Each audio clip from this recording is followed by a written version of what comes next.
Landbounuus word met trots aan jou gebring deur Laveld Agrochem. Saam boer ons vooruit. Ek gesels met Tannie Sleeboes en hy is die ontwikkelaar van FMD Guard. Tannie, goeiemôre, baie welkom. Môre Dawie. Verduidelik vir ons, FMD Guard. Ek weet dit het iets te doen met back and claw, maar wat is dit? So FMD Guard is primêr ontwikkel as 'n biosekuriteits ontsmettingsmiddel om die verspreiding van FMD Guard om die verspreiding van FMD te voorkom. Back and claw te voorkom. Back and claw wat die FMD Guard is te voorkom. So dis die primêre gedagte daagter. Die proses wat jy moet deurgaan is ongelukkig 'n lang proses. Jy moet eers 'n NRCS registrasie in Suid-Afrika kry en toe het ons verder gegaan om 'n British Standard European Norm sertifikaat te kry in die buiteland.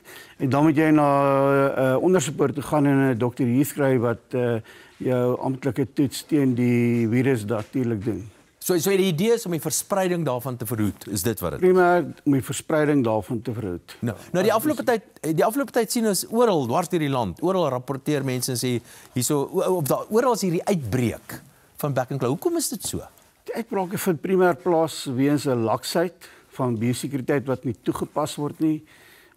Dit is daar's 'n Engelse woord, 'n slep vir die boere om biosekuriteit op hulle plase toe te plaas, soos dibbakke waardeur die voertuie moet ry, voetbarrens waardeur die personeel moet loop, hande wat ontsmet moet word. So ek dink daar's 'n algemene laksheid wat nie plaasvind. So is dit 'n dissipline probleem eintlik.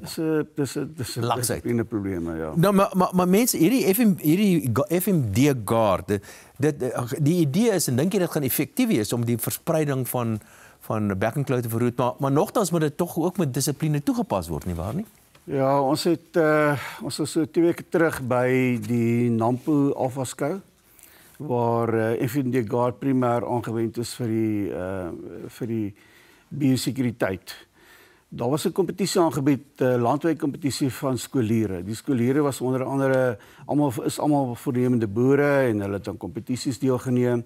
Onder andere met diere wat hulle moes geëvalueer het. Ons het daarvoor hulle primêr verduidelik hoe jy die sirkel elke keer moet sluit, waar jy uit 'n sirkel uit beweeg na 'n volgende sirkel toe, om diere te beskerm en die verspreiding.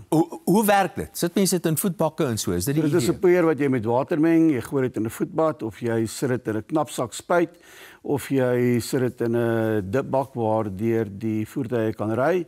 Sy effektiwiteit is binne sekondes en hy maak die virus dood. Tannie Sleeboes, ontwikkelaar van FMD Guard. Baie dankie dat jy vanoggend by ons 'n draai gemaak het en ons weet almal dat back and claw is 'n baie groot probleem vir landbou.